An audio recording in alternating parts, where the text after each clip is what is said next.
Hello, everyone. My name is Sean Cottrell. I'm the CEO and co-founder of Law in Sport. I'm joining you today with my co-host, Karan Noor, who is the program director at Law in Sport. We're delighted to welcome you to this roundtable discussion on the development of African football, but a particular focus on the development of clubs and the new club licensing regime, which we're going to hear more about, and the licensing around stadia, which is something that's really important. So in order to do that, I'm delighted to welcome our wonderful speakers who have kindly given up their time in the midst of a very busy schedule, in the midst of the World Cup going on as well.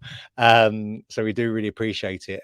What I'm going to do, just for everyone's benefit, I'm going to go around and ask everyone to introduce themselves, just to give a bit of flavour of the work that you do in football, and specifically what you do with clubs and stadia. So Mohammed, would you like to introduce yourself first?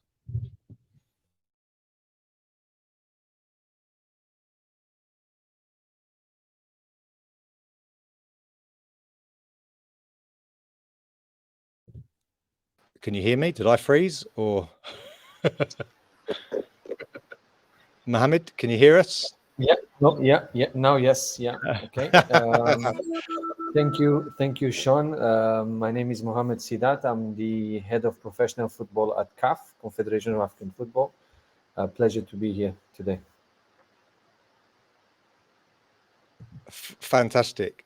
And can you just give a brief insight into your work, and then we'll come on to the regulations in more detail in a minute. Yes, so I'm in charge of club licensing, stadium licensing, league development. So the topic fits me very well. So it's good to be here to discuss a bit on African football and the club licensing regulation and how it's coming out about with the new regulations just approved a few months ago.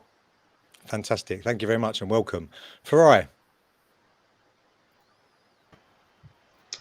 Hi, Sean, and hi, everyone. Thank you very much. My name is Farai Razano. I'm an attorney in private practice in South Africa, and most of my work is actually on football. So I have sort of traveled the journey in football, and I'm looking forward to this discussion on club licensing and stadia, seeing that it's an important topic in African football.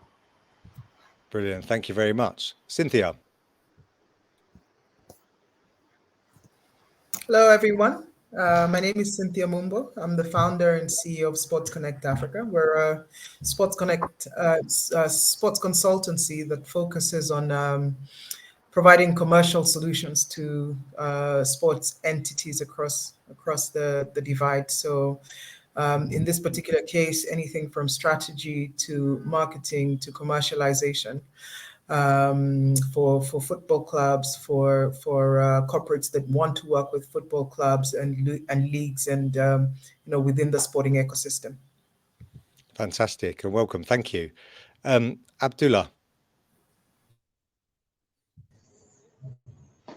Thank you, Sean. Thank you, everyone. My name is Abdallah Shehata, and I'm attorney at law at Sportiva law firm based in Cairo, and we serve regionally, mainly in Africa and Middle East. We represent many different stakeholders in the region, and I used to work in Saudi Arabia as a legal counsel for clubs. Brilliant, thank you, very exciting. And Brian, finally. Well, we'll come to Karen, but from our guests.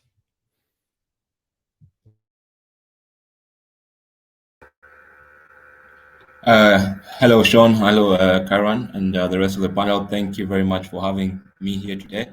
My name is Brian Wesaala. I'm the founder and CEO of the Football Foundation for Africa. It's an organization that was set up in 2018 to explore ways in which we can improve the football ecosystem across the continent, focusing on the grassroots. And we also happen to be the conveners of the inaugural Africa Football Business Summit, which will now be an annual event. So from my intro, we are more or less trying to complement the work of CAF in terms of developing the industry on the continent. And we are interested in seeing stronger clubs across the continent and also sustainable football infrastructure facilities. Thank you. Brilliant. And I heard, because Karen was there, that it was a fantastic conference, as many of our other friends, and Farai as well. So well done on your work there, Brian. So finally, Karen, I just want to give a brief intro. Yes, thank you, Sean. And once again, thank you, the panelists, for making time today. My name is Khairan Noor, the program director at Law in Sport, a sports lawyer from Kenya. And we're happy to have the experts here today to just briefly take us through the new CAF club licensing system and stadiums framework. And most importantly, just to look at the new editions of the CAF men's club licensing, first edition of the women's club licensing regulations, and the quality standards for club licensing as well, and dedicated club licensing catalogs of sanctions and new CAF stadium regulations. So thank you once again, and back to you, Sean. Well, thank you very much. And as you just kindly heard from Karen, that there's been a lot of developments taking place, and there's a lot to cover. I'm not sure we can cover all of it in such a short period of time, but we're going to do our best. So, Mohammed, to start us off, could you provide some contextual background of where the new regulations have come from and why they've taken the shape that they have now? Yeah, so I think first of all, it's important to understand that club licensing is a project that derives from a FIFA setup, from a FIFA, which FIFA is the one responsible for setting up, or was responsible for setting up the legal framework for club licensing back in 2010. Obviously, some of other confederations like UEFA had already implemented club licensing in their confederations, but it was FIFA then at later stage who then set it up this legal framework for mandatory adoption across all the 6 confederations. So CAF, like the other confederations, in 2012 specifically for CAF, we approved our first CAF club licensing regulations dedicated only for the men's game. So at that time, the regulations did not cover the women's game. So since 2012 onwards, there has been a period of soft implementation, progressive implementation of the system in CAF club competitions, but also at the national level, meaning domestic competitions. I say this because it's very important to separate these two processes. Club licensing is applied with one set of criteria for continental competitions, so CAF Champions League, CAF Confederations Cup, and it should be applied with a different set of criteria when it comes to the national competition. So this has been happening since 2012. And obviously, as sorry, Mohammed, just for the benefit of the listeners, presumably for the reason being that the clubs in the continental competitions are better resourced, and it needs to be you need to have the, it's great to have good regulations, but you need ones that are going to be appropriate and relevant to the clubs at the different levels. Is that right? Is that the correct assessment? Or am I completely wrong?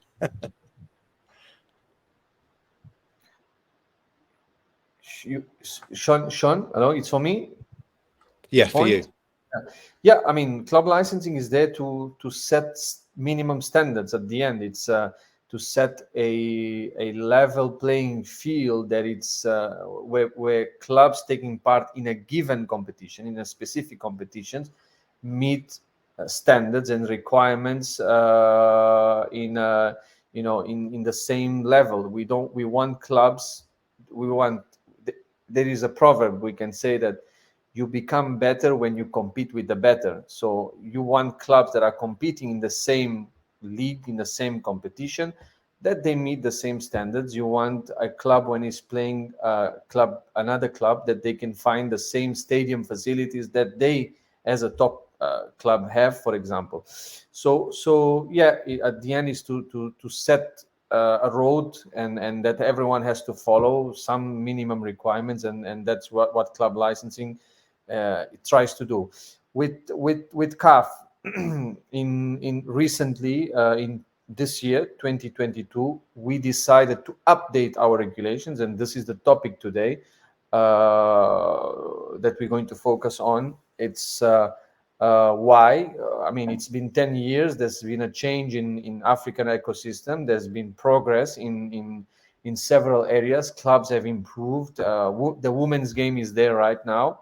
So there was a need to revamp the regulations, include additional criteria for clubs to meet to participate in the CAF Champions League, in the CAF Confederations Cup, create a new regulation for the CAF Women's Champions League, which is a competition that has just been launched last season from CAF, and you cannot have a continental CAF Women's Champions League without having criteria for participation in it. If not, any club, we found a club today, tomorrow we are applying to participate in the CAF Women's Champions League without having even a bank account, without having an office. You know, I'm using very basic examples because, I mean, this is the challenges we face in Africa. So that was the reason that we've revamped, is due to the new developments that came into the game. And at the end, what we've decided is to make the system a bit more robust, some additional criteria that we will certainly discuss along our conversation. But in a nutshell, the reason was the period, 10 years, and the progress that we felt that we did achieve this soft implementation phase in Africa. It was a bit time now to take a new direction. Brilliant. Well, thank you for setting the scene, and obviously we're going to get into it in a bit more detail. So brilliant. So understood. You've created the sort of people's awareness and of the club licensing regime, and now you're being more stringent with these new regulations, and we apply it to upskill the market. I'm curious to get everyone's view, first of all, about how they feel about it, and then we can come into what is rather the really interesting specifics of the regulation. So maybe starting with Brian, but everyone feel free to chip in. Brian, how do you feel about the new licensing criteria that's been implemented? Well, I think first of all is to congratulate CAF on this step in terms of revamping the regulations. I think these are very, if I can say, important or crucial initiatives for the African continent, which is lagging when it comes to football development. However, they also at the same time probably already at this early on pose a challenge, you know, in terms of why revamp and why a soft implementation, the way you're calling it, for a period of 10 years, and how have we really measured the progress, and how are we going to measure the progress for the next 10 years in terms of how our clubs are developing, how our infrastructure is developing. Another concern which I have, and this is why I come from an FFA perspective, is that these regulations always tend to be very top down. You know, it's about setting standards and getting clubs to meet these standards. And this is why you asked the question: is it because you have different criteria because clubs at the continental are better resourced? I think that's an interesting question that points to one of the weaknesses of having such an approach, which is top down. You know, if you start from the bottom, which means from the leagues that we have, then automatically you get the clubs that perform well or at the continental level you already have satisfied this kind of criteria, rather than the other way around. Otherwise, I think this is a brilliant initiative from CAF, which should be supported, and with more stakeholders involved in terms of also improving on these regulations and criteria that are being used for development of football in Africa. Thank Brilliant. Thank you very much for that. That's brilliant. And Mohammed, I think what we'll do is probably, because it will help, I think, articulate the discussion somewhat, if we go around, get everyone's view on it, and then you can basically fire off your responses afterwards, which is probably very helpful, and we can get into the weeds as such. So Cynthia, coming to you from your perspective, working on the commercial side, how is it received from your side? How do you perceive it? Thanks, Sean. Nice to hear from you, Muhammad and Brian, and nice to see everyone else. It's interesting. I'm going to echo what Brian says. So I work with the clubs at the more senior level, the top flight level. So yes, there's a conversation around how will this be delivered. I've gone through a bit of the licensing document, which is pretty good. I like how it's been broken down. The question is, and I always throw this back, is do we have the right people that are capable? How is CAF going to make sure that at that basic level, there is the right capacity and there's the right capability? So I do see from the document that CAF will have people, within their team that are going to go around. But then how much more needs to be done at the grassroots level and at the national, league levels, at the team level? Because out of experience, even from a commercial perspective, when I walk into these rooms, the conversation is, we need help with sponsorship, we need this, we need that. And when you sit in the room and ask, who's your commercial guy? And everyone sits back. They're like, what do you mean? Who's your commercial person? And so probably there would be a question around if we have this club licensing, and whether it's the lower tier teams or even the league teams, and you go in and say, there's club licensing. The question would be, who do the teams need? What kind of person is required? What kind of capacity and capability is required? So Cynthia, I think you posed a great question. Again, we'll come back to it, but so maybe can I'm jotting them down so we can make sure we cover them all off. So the question is about capacity building. Do we have the right people? What you said, and I guess the different levels, and no doubt you'll then have, Mohammed, from your side, it will be not the CAF, the member association, and the clubs themselves. So that'll be interesting to break down. But who's implementing?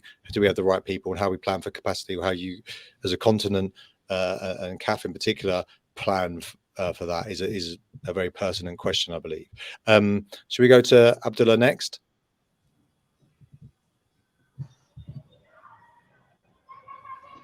Thank you, Sean and Khairan and Law in Sport for the kind invitation and for organizing this conference. I would like to compliment the timing of the conference, because people used to believe that those who are working in football can watch and attend every single football game.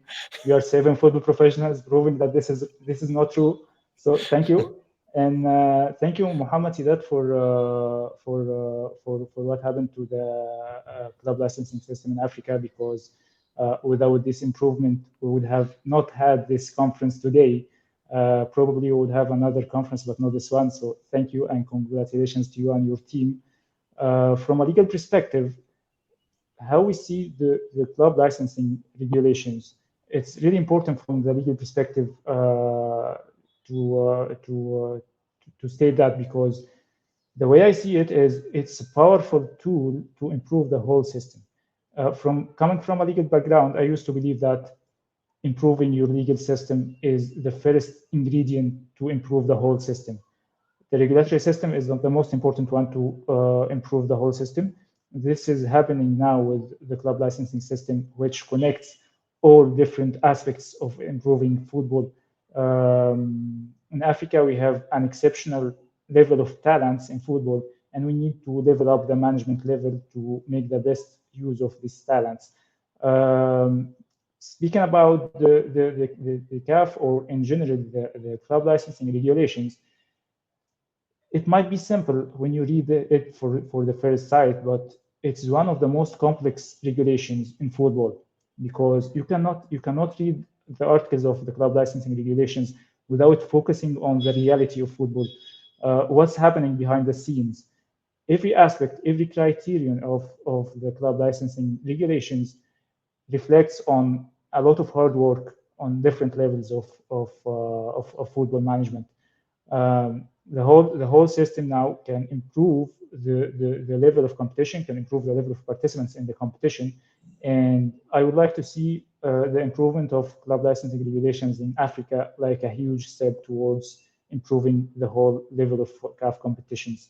The question is always, and the question now is, what's next? What's after this step? Hopefully we can answer this by the end of the conference. Brilliant. I think you're right. That is going to be the big one. What happens next? Farai, what's your take on it? You know, being so heavily involved in football over the years, you've seen some quite significant disputes on the continent. Been involved with some of them. From a regulatory perspective, legal perspective, what's your sort of initial take?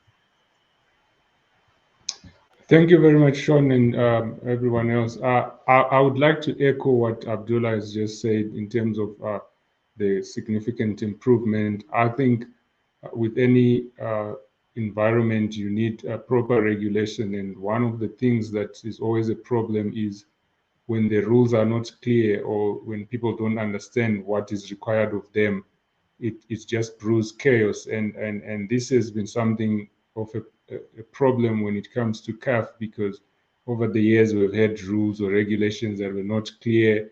And I take the point that Mohammed mentioned, that some of these things had to be implemented in a soft implementation sort of way.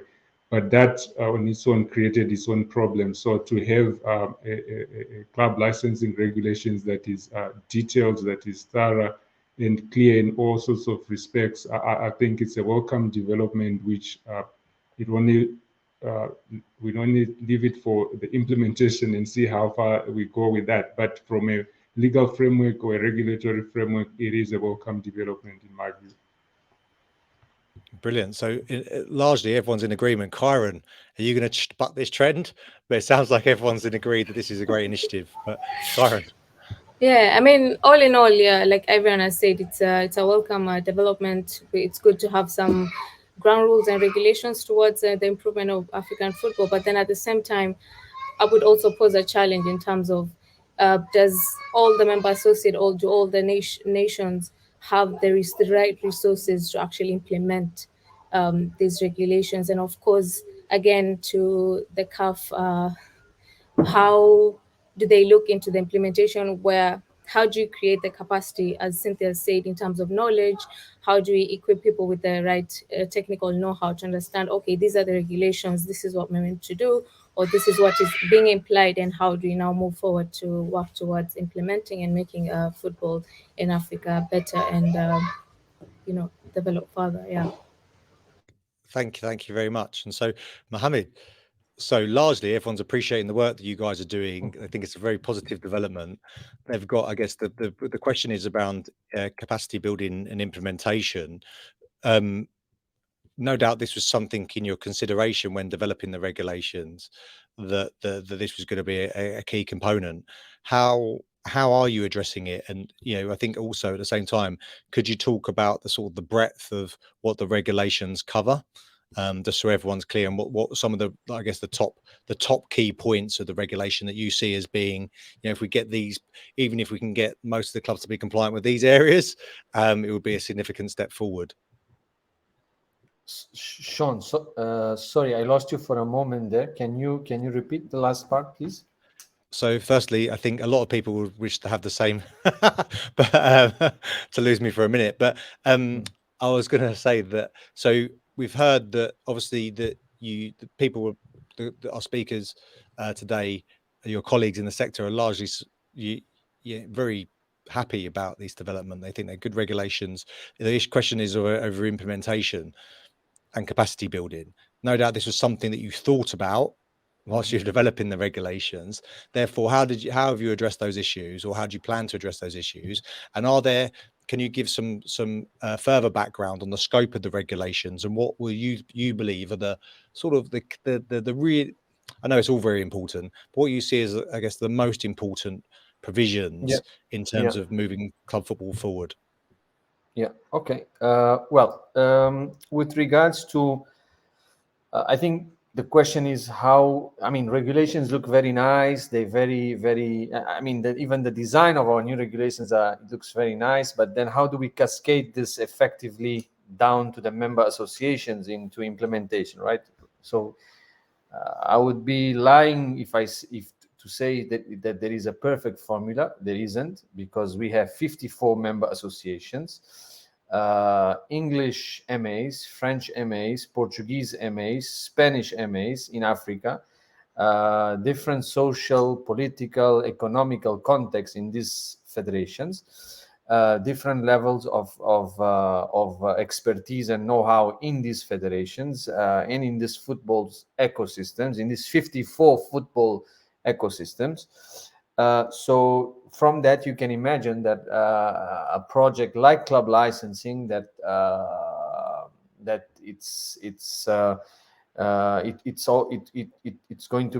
always going to be challenging to implement it. So that's why we always say that club licensing is not a one-size-fit-all project. It should be really tailor-made to the country, to the competition, and that's what we recommend to all the federations. Now, the good part is that the system is already well established. What do I mean by system being well established? The bodies within each federation that are responsible for club licensing, namely, for example, the club licensing manager, who is the focal point, the focal person with CAF. He is a staff, a permanent staff within the federation. This person is appointed in all of our 54 member associations, and this person is normally the focal point, as I said. And then we have the decision-making bodies, the bodies that take a decision if a license is granted, if a license is rejected, which are the club licensing first instance body and appeals body. All of our federations have these bodies composed and recognized by CAF. So the system, the ABC of the system is there in terms of compliance. What we sometimes lack or the level of implementation is not the desired one, is indeed the application of the regulations, the applications of the criteria in the different member associations. Now, it's not entirely the role of CAF, because without the member associations jumping on board also to say, okay, we want to implement a licensing system in our Premier League, in our second division, in our third division, in our women's competition. Without them, CAF is limited. We can try to push, but there is a certain limit that we cannot go beyond that. We do not have the competence to oblige, for example, federations and leagues to implement club licensing in all of their competitions. So that's important to clarify. So capacity building wise, CAF, we have an important role through the club licensing managers. We train the club licensing managers. 2-3 months ago, we've organized a CAF club licensing continental seminar in Cairo. We had all the confederations of FIFA and the confederations, they joined. Our club licensing managers joined. So it was a beautiful event in Cairo where we conveyed all the club licensing family to celebrate the new regulations and to go through each of the criteria and to explain the new changes. So this is already a capacity building that we do with the member associations. Obviously, there is more than that, because then it's also the responsibility of the member associations to conduct this capacity buildings and training and workshop with their clubs, with the general managers of clubs, with the different personnel of their ecosystem. Because as you can imagine, CAF, we cannot reach all the clubs in all the 54 member associations. So that's what we do from time to time. We organize conferences, seminars, workshops on the regulations, and we try to push on that. So that's on the capacity building side. The one thing I was going to ask then is that And maybe again for the speakers, if anyone else would like to sort of chime in on this point, please feel free. Yeah, Cynthia, or maybe Cynthia. It's better to hear from you guys than me. Cynthia, do you want to come in, and then I've always got my question afterwards. Thanks, Mohammed, for that clarification. It's great to know that the federations do have a club licensing manager. The reason why I asked this is because when the initial club licensing regulation was set out, I received so many of requests from the teams because they had to comply. That was before this new regulation. And I can imagine that those requests are going to come back. And just sitting with, these team managers and team, team owners and stuff, it felt like they didn't know so much, And so my take and my question then is, yes, you're training the club licensing, and I do understand that there's a very big resource that might be required to reach out to all the teams across the continent. It's crazy. What the question would be then is, what kind of solution? It doesn't have to come directly as a financial one from CAF, but then what solution can you have to then support the federations to push this capacity and capability to the teams? Because it's going to be difficult to implement at a certain level. Unfortunately, I come from a country where we're still trying to figure out if FIFA is going to allow us to play football or not. We're still suspended. But that's a question that I think many teams will ask across. Like you have the Kenya Premier League, and you have your.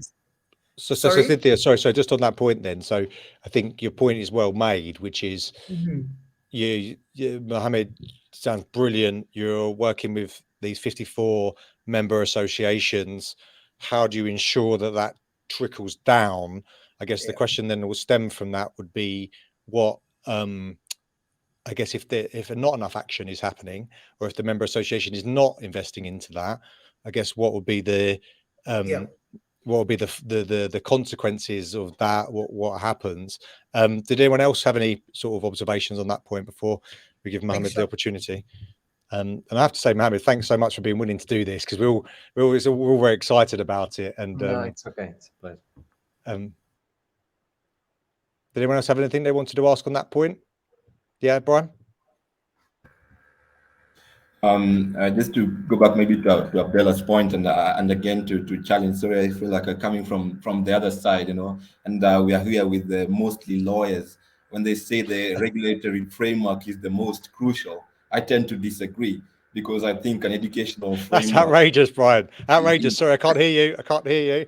I think an educational framework is more important than a regulatory framework, and I think that's a challenge we have in Africa, because we are concentrating too much on trying to achieve certain standards which are not based on our own context.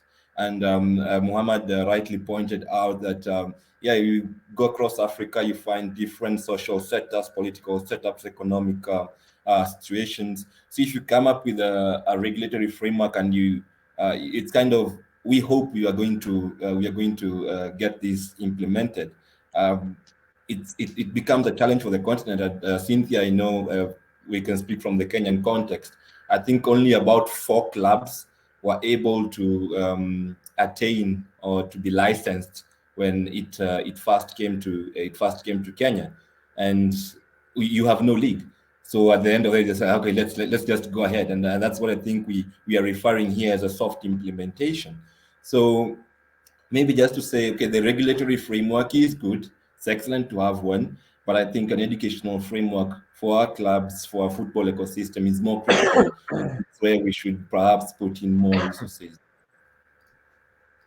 Great. So I guess it comes back to the same point, which is this is no small challenge for anywhere in the world, and just for context as well, even within the UK, in England in particular, where we have lots of money in the football pyramid, compliance and getting people to, as we've seen with all the court cases and all the disputes that take place, getting people to comply with regulations is a different thing than having good regulations. So, Mohammed, what's your what I would say, Sean, and you mentioned England, I mean, we always have to benchmark on the best, and if you look at European football is number one, but if you look at 20, 30, 40 years ago, European club football was not at the level that was today. I mean, you remember the stadiums, and there were standing, not seated stadiums. It was standing stadiums, and it was not even secure, was not safe. But I think the difference is also a bit of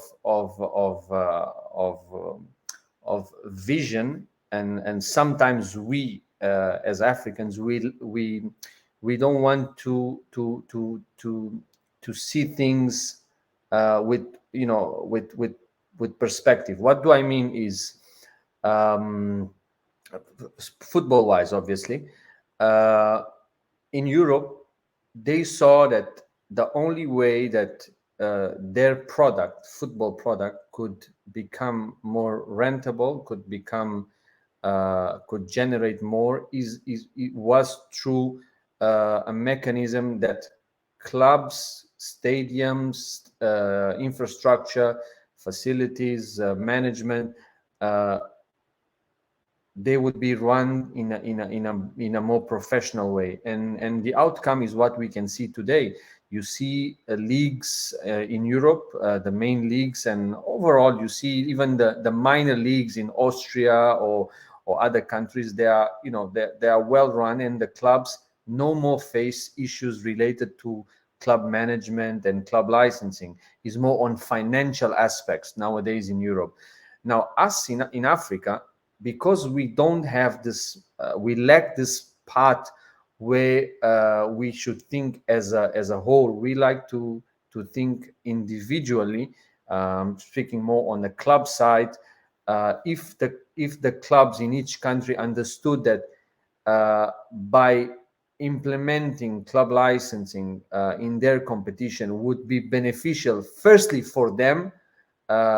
This is the biggest issue that we have, is that clubs usually look at club licensing as an exclusion tool and not an inclusion tool, but which is not. Club licensing is there to include, but to include the best, and then to be able to generate more revenues and more income for the clubs themselves. So I think this is the big difference.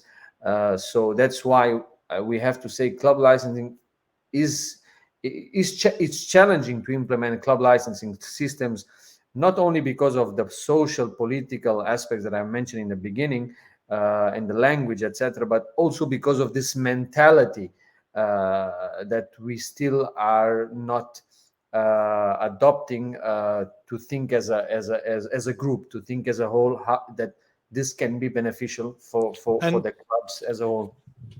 And so one of the things that we see is that obviously financial incentivizations or often helps, as you said.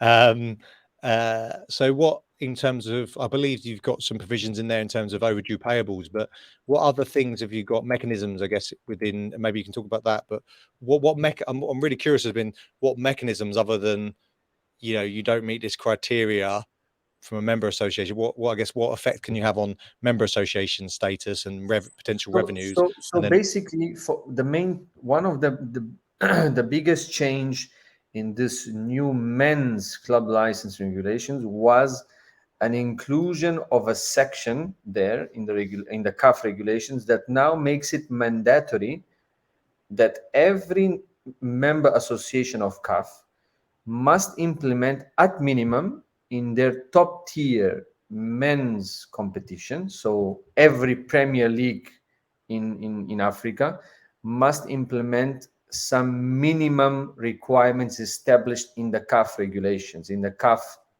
CAF criteria. So let's break it down as an example. For the CAF Champions League and the CAF Confederations Cup, Men's Champions League and Men's Confederations Cup, we require clubs to meet, let's say, 50 criteria. Let's take it an example. What now we have done in the new regulations, we said out of this 50 criteria, 15 of them, we have considered these ones as minimum. It's very basic. It's a club having an office, a general manager, a head coach, a bank account, not having overdue payables, having a stadium, either owned or rented. 15 criteria. We are making it mandatory that every Premier League implements, every member association implements this 15 criteria in its respective men's Premier League. What are we looking for? We want that clubs in Eritrea Premier League, clubs in Egypt Premier League, and in South Africa, Malawi, all of them, at least they are meeting this 15 minimum requirements, all of them. You get my point? So because what was happening is that we were seeing that in one member associations there were just a few requirements in the Premier League, and in the other they were very high. Now it's important to mention that if a member association, if a federation intends to increase the number, so instead of having only the 15 CAF criteria in its Premier League, and it wants to increase, free, no problem. They cannot decrease the criteria. So let's say, for example, South Africa Premier League, we know that they are very advanced. Egypt Premier League, they want to include more requirements. Now they want to have they want clubs to have a finance manager. They want clubs to have a digital and media officer, for example. They can increase, but the minimum, it should be implemented all over. So this is one of the approach that CAF has taken now in the new regulations to try to minimize the gap between local competitions, men's competitions. Because my opinion is that African football can only develop, really develop, is by having proper, organized and strong domestic competitions. Brilliant. Thank you very much for that and for setting that out. I think, as I said, it's no mean feat what you're doing, and it's just very exciting because a strong Africa in terms of football makes it like better for everyone who loves football, right? So makes it really exciting, more great competitions.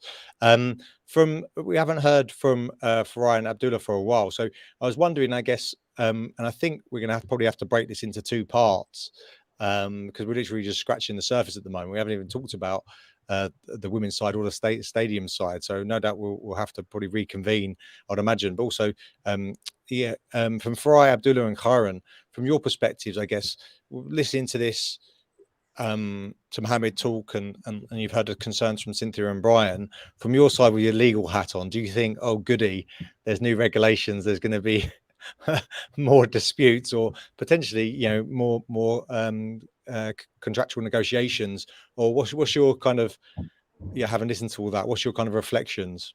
Maybe Farai and then Abdallah and then Khairan. Yeah, thank you, Sean.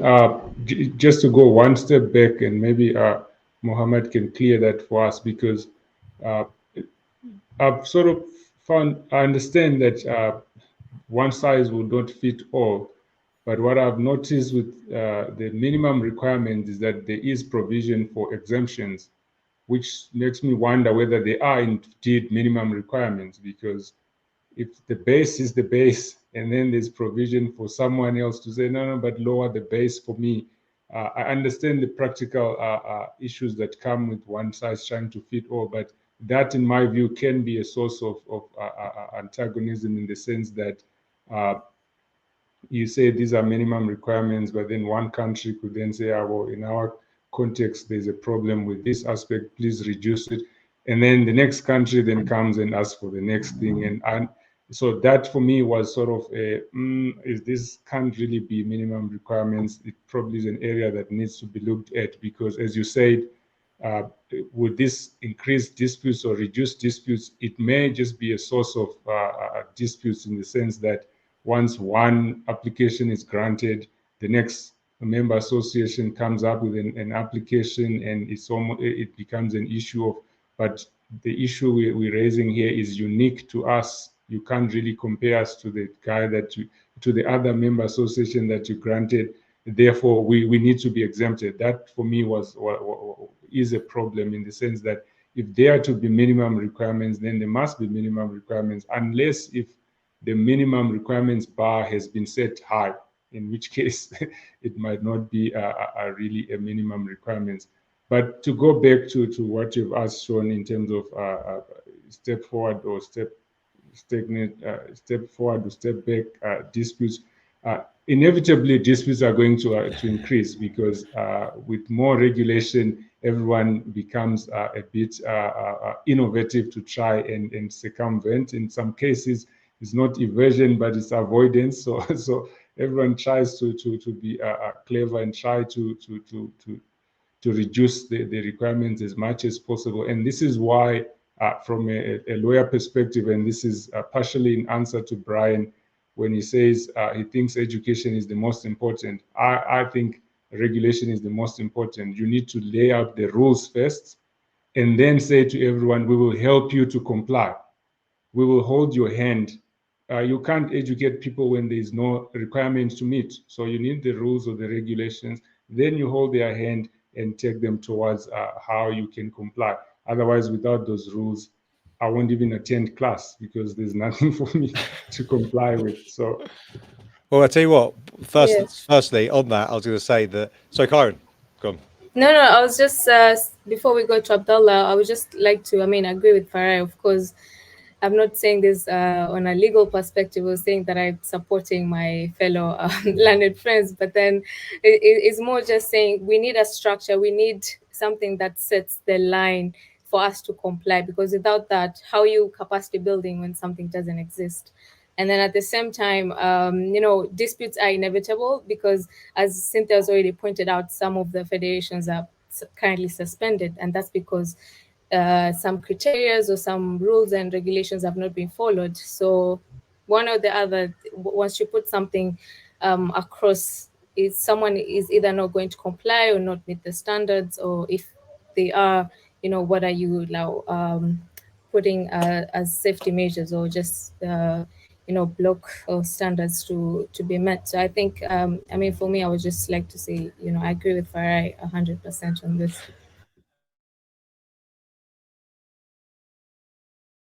I can tell you what I can see as a separate one. We need to have a debate.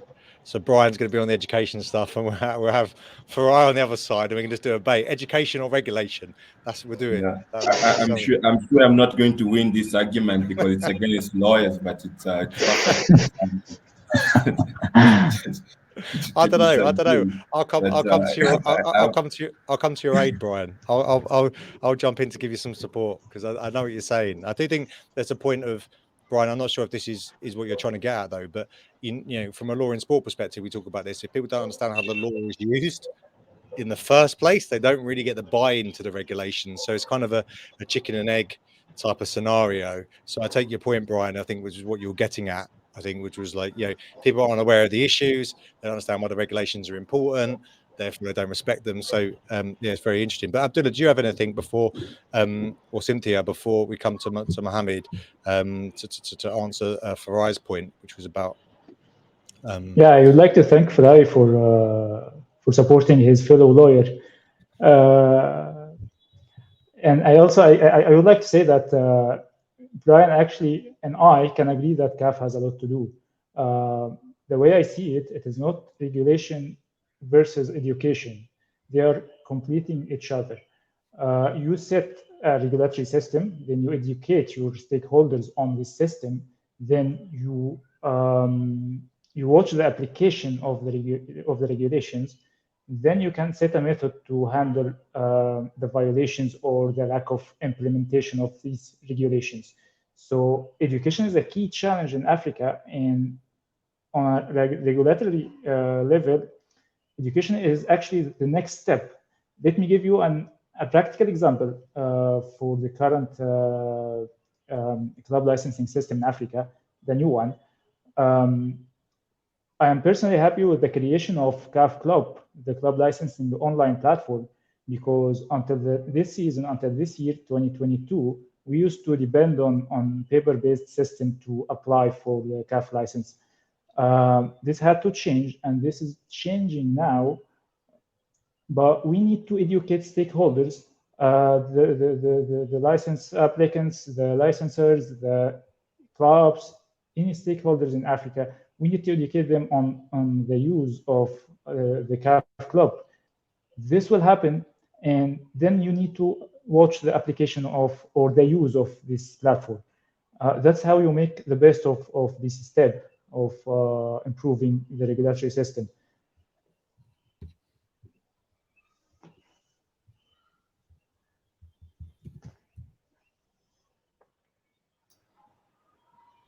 Oh, I was waiting. I didn't know if you had anything more you wanted to say on that.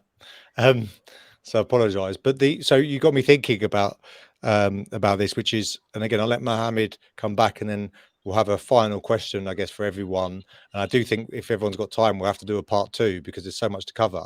I guess the question, I'll let Mohammed respond first, and then I've got a question to get everyone's perspectives on. Yeah. So I mean, Abdallah, I think I see you came very ready for this chat today. You already mentioned about the online platform, which is very good. I think this is going to be a big game changer. But as you said, it's going to be very challenging, the implementation. It's a system. It's an electronic system that needs to be cascaded still to the member associations. We are going to have users. Basically, the entire process is now going to be done fully online. So clubs applying for license to participate, clubs in Kenya, clubs in Malawi, clubs in Egypt, Eritrea, wherever, intending to participate in the CAF Champions League, CAF Confederations, CAF Women's Champions League, every season, they will have a username and a password. They have to enter the system, submit the documents per criteria, per requirement. The club licensing manager of the federation validates it in the system. The first instance body and the appeals body take a decision of license granted or rejected in the system. So it's a fully automated process. So this platform is also open. It's also open for the federations to use it in their domestic competition. So Egypt can use in their Premier League, Botswana, Mozambique, Somalia, they can use it in their domestic landscape. So it's going to be a game changer, but it's going to be challenging, like any other platform like FIFA Connect or FIFA TMS, etc. It's going to take 3 to 5 years, let's say, for us to really cascade it across the entire continent in a very professional way. So sorry, do you think have you had any feedback? Is there sort of wide acceptance that people would, because sometimes in football, because of the different cultural backgrounds and political things, you would be surprised how the federations were happy. Fantastic. When we launched this platform. My goodness, it was they wanted to make the dirty work from their hands. It takes it to the system. Exactly. Yeah. No, they wanted. I mean, they wanted to make me a statue, but I told them, no, it's not me, because I'm just a project manager. So they said, no, really, thank you. They were waiting for this platform, because now, imagine you as a club licensing manager, you have to manage how many applications from clubs. You just tell them, please use your username and password, submit everything. They submit right away. You get everything online. You just click 2-3 clicks. You have the PDF file. You have Excel sheets. You have photos, videos, stadium inspection reports, everything online. So CAF has made a big effort to open the system and leave it open for the national associations to use it in their domestic competitions. Now, with regards to the minimum requirements, just to clarify, they have not been selected from top to bottom, from the high end, let's say. They are very basic minimum. When you say minimum requirement, we say basic requirements. I mean, a club to participate in the Premier League of Botswana, they should have statutes approved. They should be registered as a legal entity. That is a basic requirement. It's not only in Botswana, but also in any other African country. I think all of us would agree. The club must have a bank account in its name.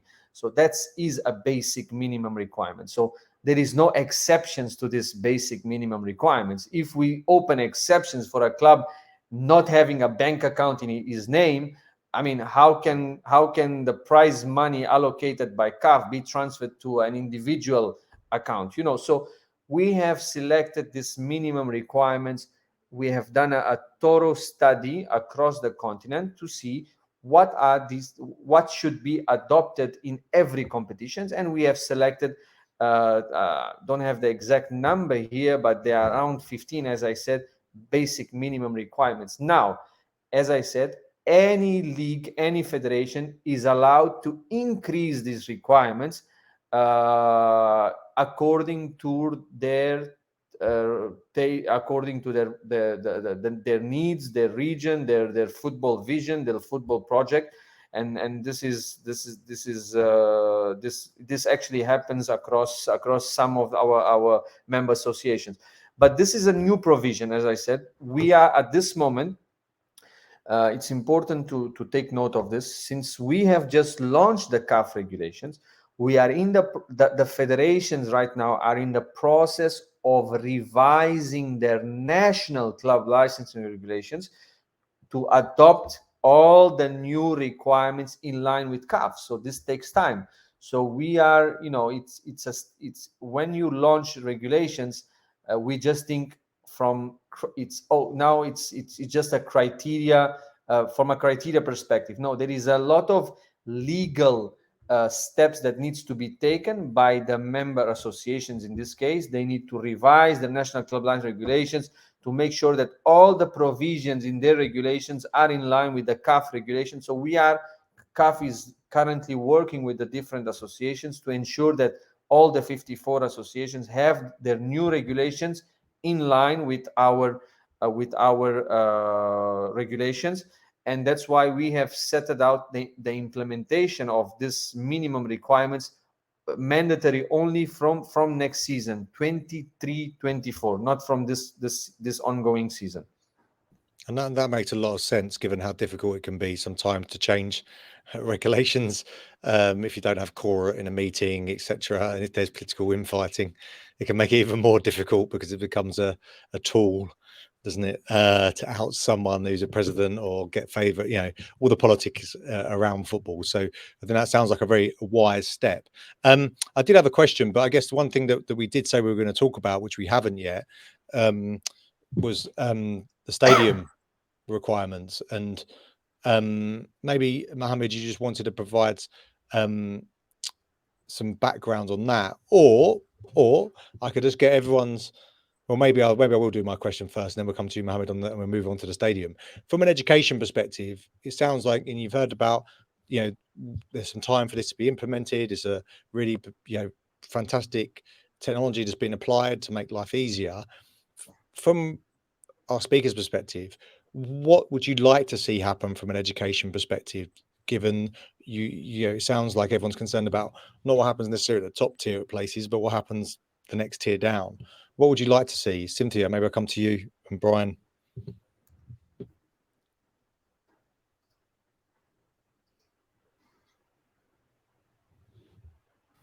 Sorry, I missed you there for a second. Could you probably no, Yeah. I had a little bit.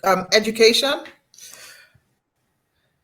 Right. Yeah, what would you say is, like, you know, you've talked about the issues that you faced yourself. We've heard from everyone that, you know, there's going to be this time period that's going to be in place for, it's going to take a while to get everyone capacity up to speed. If there was something you could introduce that you think would assist in capacity building, what would you think the solution should look like? I think the workshops and probably some conferences, but more workshops, more master classes should probably be done at the national level, so that they empower the federations to then empower the teams and the leagues to develop capacity at the team level. What I experienced was a lot of questions around, we don't even understand. We can see there's a lot of English here.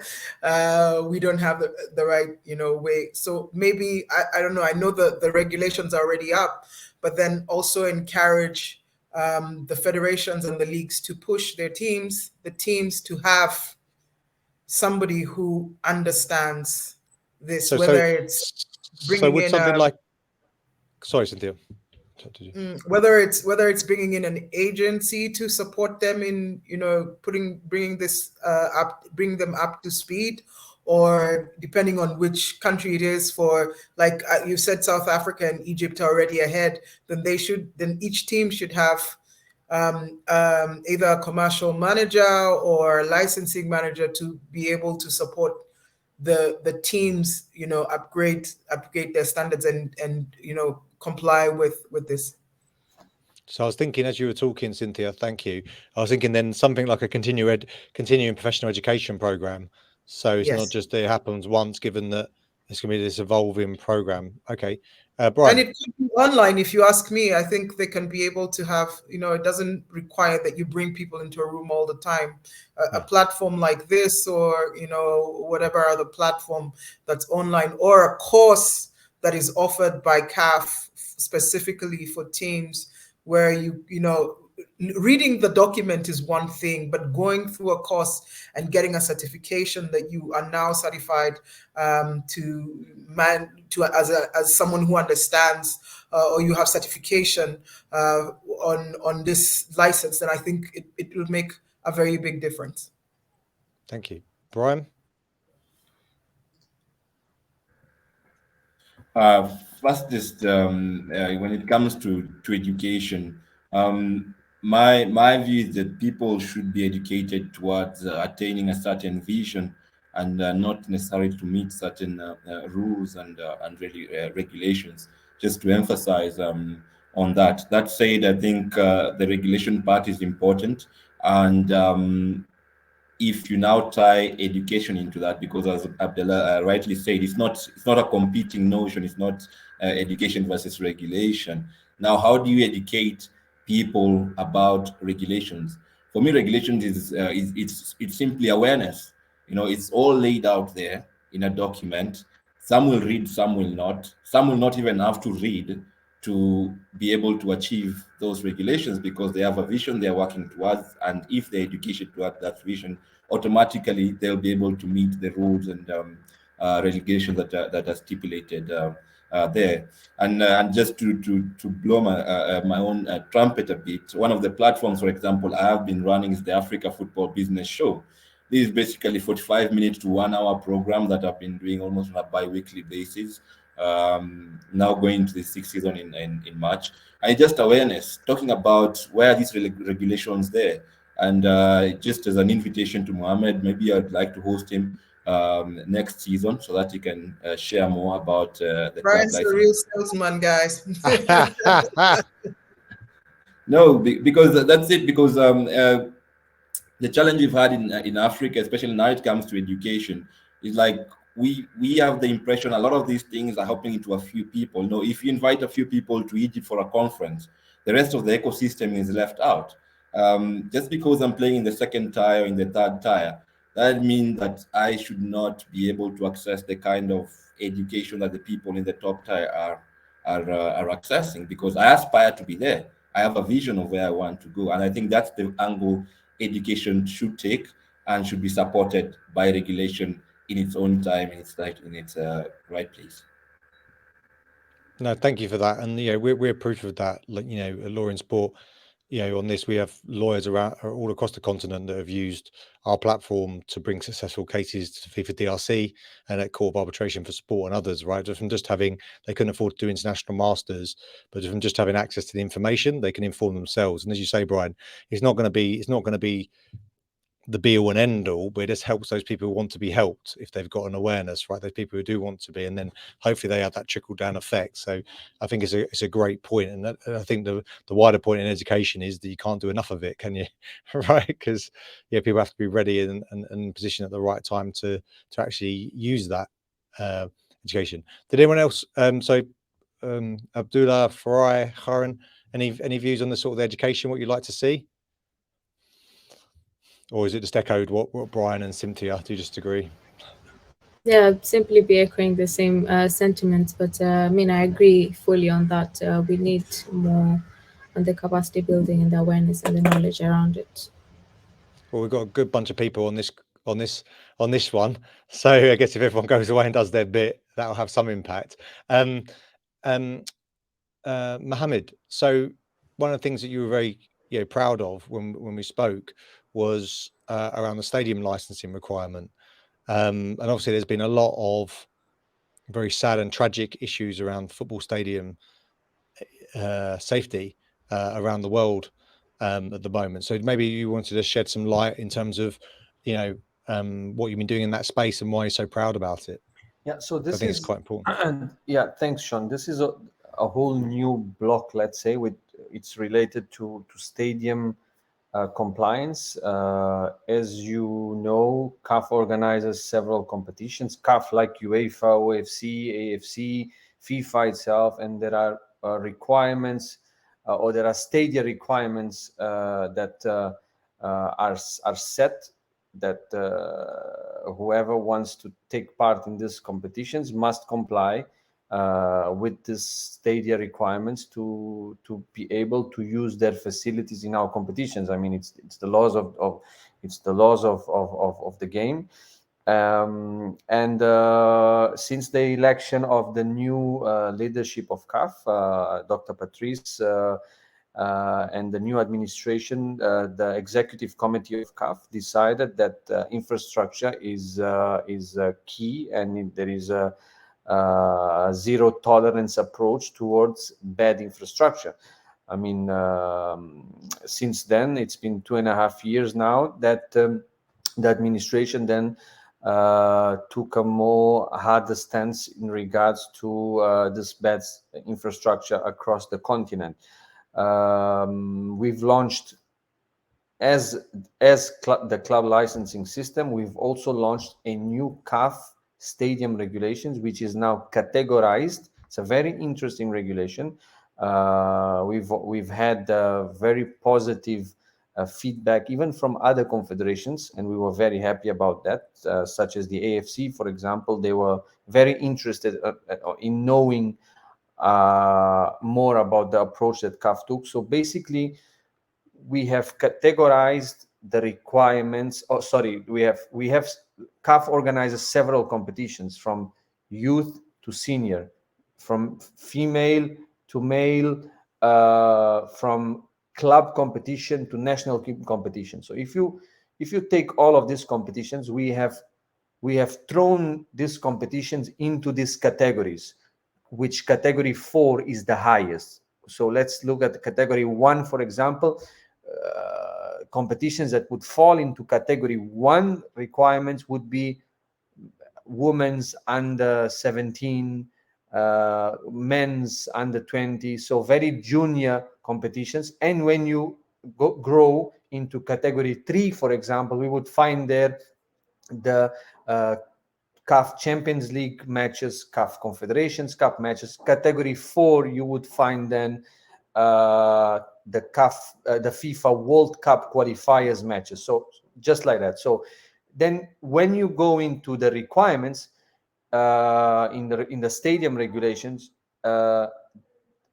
federations now, when they look into the regulations, they will see that for me to propose CAF for to use a specific stadium, that I'm participating in a FIFA World Cup qualifier, I have to meet all the requirements set in category 4. So they know by beforehand all the requirements that are in category 4. So that's what we've changed the approach, and it's really also well received by the federation. Now, where do we stand at the moment? We stand at the point that we have almost half of the continent, half of our member associations do not have a stadium to play their international senior matches. They're having to play in neighborhood countries. Kenya included, for example. Kenya is suspended, but Kenya's stadiums are not approved, for example. I'm saying Kenya because Cynthia, you are from Kenya, right? And yeah, but we have 3 Kenyans here. It's me, Aaron, and Brian. Yes. Okay, so 3. That's why I mentioned Kenya as an example. Not that I don't like Kenya. I've been to Kenya. It's a very nice country, but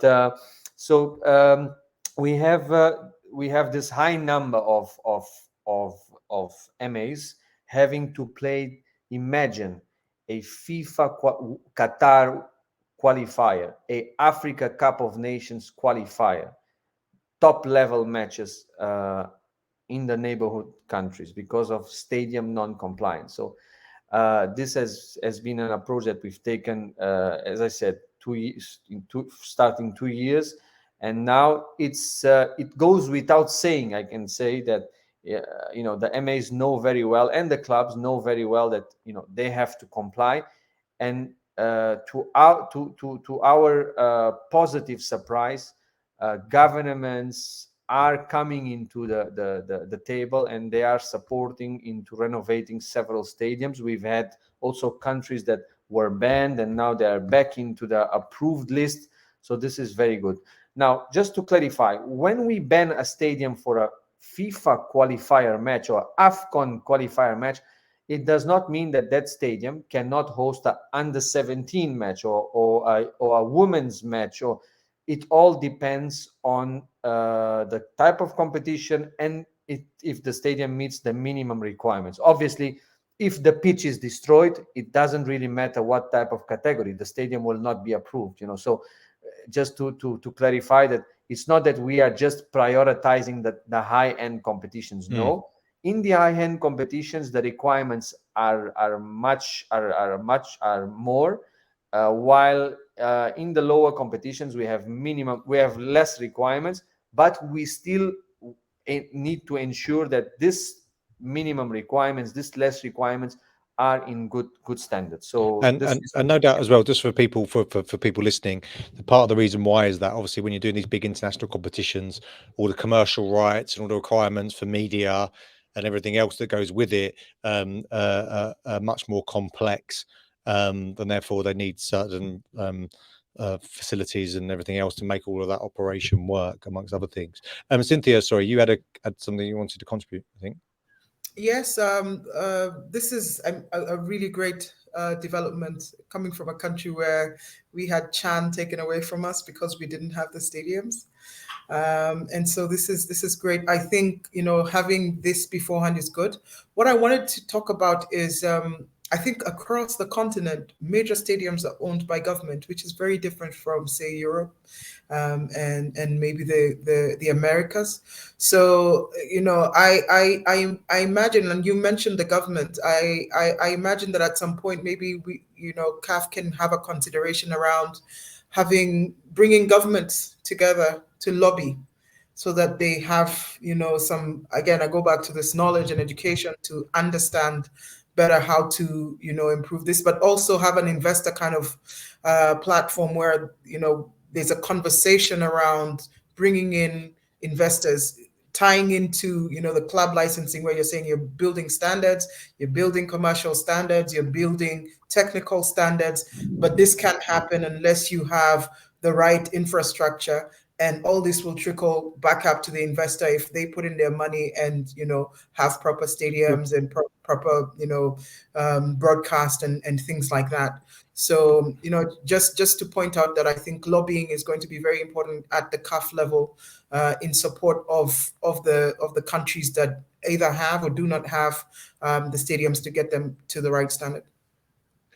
Cynthia, I would have to partially disagree on that, because I think if we have a problem in our house, right? If the tap is broken, it's our responsibility as the owner of that house to make sure that the tap is now going to be fixed. And we can't call the neighbor. We can call the neighbor to ask for information where I can buy a new tap or etc. And that is CAF's role. CAF's role is just to provide some guidance. We can't go now into 54 countries and start to get into their affairs, because it's their affairs. It's, as you said, the stadiums are managed by governments. The governments have their own way of operating, so it would be very difficult for us now to go in and start to try to shift things, because at the end, when they see CAF, they think CAF is coming now with a solution, and we don't have a solution. A stadium renovation, a stadium construction, it costs millions of US dollars. So it would be a very difficult role for CAF to assume.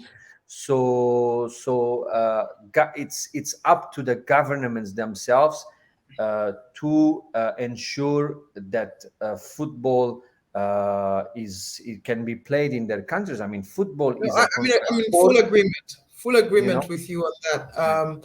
I was just talking from a CAF level in terms of inclusivity, not necessarily 100% putting the governments, going in there and being CAF to do that. I think maybe I should take this back to the federations for CAF to say, hey, Cynthia, do you not think so I was going to say on this, did you not think that the solution would be, Mohammed, one third-party actors to put the business case forward and to show best practice, right? Yeah. And to shed light, as Brian was saying, though, on some of the good examples, because one of the obvious things you would think about with stadium development would be nowadays stadiums, given the sustainability issues, they have to be multi-purpose. Right, so they have to be generally multi-purpose. You want to be able to use them for concerts and other stuff. And however, it would seem to me that there's a great opportunity here that is, from a sports diplomacy perspective, that you're more likely to attract bigger events, more other activities if you can have the good infrastructure in place. And part of this seems to stem from within all of the conversation I'm listening to is, and back in the day, as such, like Farai contributed with Kelvin on our editorial board on this, which was around the commercialization, right? And if you haven't got a product, you haven't got a professional product, as going back to Mohammed's point, you can't commercialize. If you can't commercialize it, it's not sustainable for very long, and then the stadiums end up in disrepair and etc. So you can totally see how this is sort of building in a very exciting, I would say, exciting way, without as all you have said, with certain challenges at least. I appreciate we've run over, and I know everyone's really busy. I'm just looking at the time. Should we go around and have a final word from everyone? And as I said, we haven't even touched on, which is I'm very conscious of actually. And so if anyone wants to chip in on that for your final comment, which was on the women's football licensing and development. But maybe that's again a separate show in itself. Does anyone want to have a final word? And Mohammed, given that you've been in the crosshairs as such, answering all the questions, we'll give you the final word. So maybe we'll start with Kyron and then go to Farai, Abdallah, Cynthia, Brian, and then Mohammed. Well, for me, I think all the relevant points have been put across, and we've agreed to disagree on several issues. But at the end of the day, I think we do agree on the fundamentals of it, is that the regulations are good and they promise improvement and development of African football. And at the end of the day, we do need to have more awareness and, generally capacity building. And hopefully, if at all CAF would, reach out to other stakeholders, that's Law in Sport and Football Foundation for Africa, and of course, Cynthia on her end with the Sports Connect Africa, and just to see how we can all collaborate on on making this worthwhile development and trying to push on all ends to make it successful. Thank you. Thank you. Farai. Thank you, Sean. I think I'll just sum it as the improved regulations are, as I said earlier, welcome development, because we need certainty, and it starts there. So we need to know what the requirements are, and then we can work towards achieving them through education and all other implementation measures. And that moves us away from the traditional tendencies, particularly in African football at CAF level, where we tend to run around not knowing what the rules are or what the processes to follow are when there's a dispute. So this is welcome, especially when there is the grace period, if I may call it, that it's not implemented immediately. People have a chance to actually learn and comply. That's all I can say at this stage. Thank you. Brilliant. Thank you, Farai. Abdallah. Yeah, I think this is the first time in Africa that we have 5 separate documents details that all are relevant to one topic, which is club licensing system. This is something we would like to see in other CAF regulations. We can agree that this is, on the regulatory level, this is a very good step towards improving African football. And we can also agree that now is time for education. We can spend hours talking about stadium. We can spend hours talking about the women's regulation, and we haven't mentioned the overdue payables and the access of creditors to the system. This will need days, but we can agree that it's time for education, and it's fundamental to capitalize on the reforms of the regulatory system. Wonderful. Thank you. And couldn't agree with you more. Brian. And I think I'm not sure I got Brian and Cynthia the right around, but what I said. But Brian. Thanks. First of all, thanks for the invite, Sean, Kairan. Law in Sport. I think it's been a great conversation, and as Abdullah rightly says, it's time for the education or its implementation. And once again, congratulations, Muhammad and CAF, for the great work that you have done with the revamped club licensing and stadium licensing initiatives. I still come from the point that we need to be educated towards a vision rather than educated to comply with rules and regulations. But I'm positive in the coming years, because this also will take time, and that's something Africa has to be ready for. It's not something that's going to happen within 1 year or 2 years, transforming African football. And we need to engage our stakeholders actively and thoroughly, including our governments and the private sector, who I believe are the biggest investors. What's their input in some of these regulations that we are coming up with as people in the sports football space? I think that's very important, and probably a subject for a bigger conversation that we can have. And happy to be here on another occasion, Sean and Kairan. So thank you very much. Brilliant, Brian. Thank you very much. Cynthia. Oh, she just disappeared. Maybe she'll come back, I think. Without disagreeing with that was well timed. I've noticed Muhammad is not smiling so much. I know I didn't invite you here to be fighting fires from all of us, but I mean, it was really, it was really important to have your perspective, especially from the institutional side of it. And we appreciate that you handle it, professionally and with patience to, with all the challenges that we put across. But I think Kairan, I was going to say on that, I think you're absolutely right. But I think, Mohammed, it's fair to say that you welcomed, when we spoke before, you welcomed, people asking questions, because as a regulator, this is what you want. You want people to understand what's going on. So, when we've found, in the world of sport, when regulators take that position, the outcomes are much more positive for everyone. So it's really brilliant. And Cynthia, we got you back. Sorry, guys. Just when I was about to say all the important stuff, the internet decided it's gone crazy on me. I'm actually using my phone. So thank you, Sean, Karan, Loin Sport. Mohammed, I'm so grateful that you were here, and Abdullah and Farai, Brian, thank you so much. I've learned a lot from this. As a woman in sport, I'm very excited. What I believe CAF showed the world that Africa is ready to show women's football and take us out there. So very, very exciting stuff. I imagine that even better is coming. What I'd love to say is that we're here, we're on the continent, we're on the ground, and so if there's any support that you need from our end, we're happy to support you to bring the vision that CAF has for football to life. Brilliant. It was worth the wait, Cynthia. Thank you.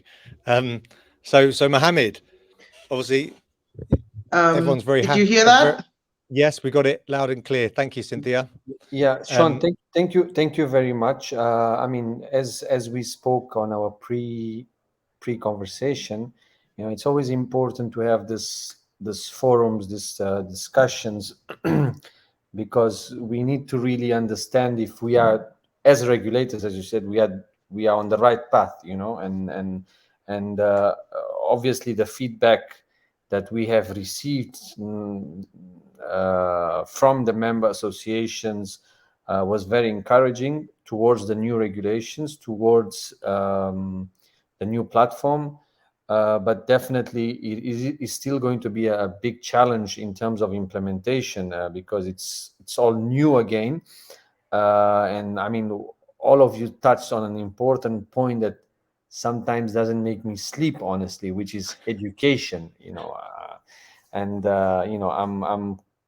I'm very passionate about the project, but yeah, it's you always worry on how are you going to effectively cascade this new requirements, new information, new system across the continent. So I think me sitting here, I'm facing one of the biggest challenges since I've been at CAF. This moment is where I'm feeling one of the biggest challenges, but I like challenges, which is going to be to really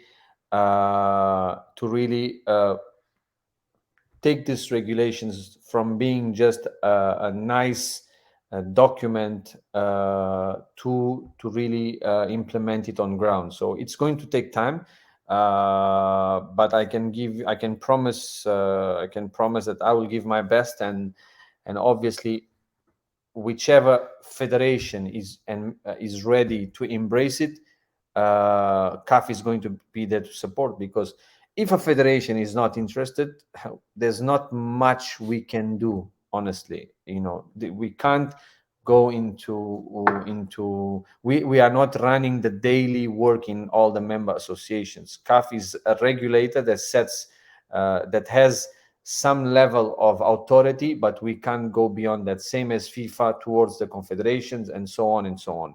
So just to drop a very important point is that in the new CAF men's regulations, men's club license regulations, from next season, it is mandatory that every club intending to take part in the CAF Champions League and the CAF Confederations Cup must have a women's team. So what I'm trying to say, Abdallah, Al Ahly, Zamalek, next year, 23-24 season, for them to take part in the Champions League, they must have a women's team. If they don't have a women's team, they will not be allowed to participate. That applies to Farai, to Kaiser Chiefs, to Orlando Pirates, Sundowns. They have one. So this club. So heavy. Yeah, these clubs, all of them, Moroccan clubs, the big players from next season, they will need to have a women's team to take part in the CAF Men's Champions League. So this is going to be a big boost for football, for women's football development across the continent. Because what we have today, we have in the CAF Women's Champions League, the second edition, we have around 35 clubs, but with all, they are not big clubs. They are, some of them they are like Sundowns, etc., but some of them they are clubs with little or no resources. We need to bring in the Barcelonas, the Lyons, the Chelseas of Africa, meaning the Zamaleks, the Al Ahlis, the Chiefs, the Orlando Pirates, to take part in women's competition so that the game can grow sustainably and with power. If not, if just by having secondary clubs, the game will not grow. I always focus on that proverb that you become best when you compete with the best. So I think that's going to be a massive change next season. So as you said, Sean, we could stay here maybe 10 hours. There's a lot to discuss, but always a pleasure to join this panel and to discuss club licensing and African football. No, well, I can't thank you all enough. Cynthia, apologies, she had to drop off because of some internet issues, but thank you all very much for inputting into this. And I think the key point that we're taking away is we need to continue to have more dialogue, you know, these sort of open discussions around the good, the bad, what could be improved on. I think what I'm getting from everyone, which I think came across rather sincerely, is that everyone's here to help and contribute. And I think you know, it's great that we're all talking between ourselves, which is wonderful. But as Brian said, that sort of wider outreach and with all of us talking to our relative stakeholders as such is the thing that's going to be more helpful. The one thing that I've sort of come away from and you know got some experience with dealing with issues around world sport is that it seemed to me that these developments are going to make African football and African sport much more attractive for investment, which I know that from you know many of you have said is so important from the private investors. It would seem to me that the again a strong women's competition across Africa is going to be hugely attractive, I think, for people to invest in as much as well for other private investors when they have these criteria. So I hope thank you everyone who's tuned in to listen to this and to watch. We really appreciate it. I said it seems like it's a very exciting time for African football work to be done, as there is everywhere in football around the world. You know, it moves at a frantic pace. Other than that, thank you all again for taking the time out. As we always say, everyone's really busy. They're doing this because they believe in the cause as such, right? They want to help educate and make things accessible. I hope you found it useful. If you have thought that any of the contributions for any of the speakers today are useful, please get in contact with them. I'm sure they'd love to hear positive feedback. And of course, if you think this is relevant or helpful to anyone, please do share it with people. That's basically one of the messages we've got. Other than that, if you have any issues, you want to know about legal issues in sport, go to lawinsport.com, follow us on all the usual channels on LinkedIn, Twitter, Instagram, and all that. And other than that, thank you for tuning in wherever you are in the world. I hope you have a wonderful day. And thank you again. Thank you.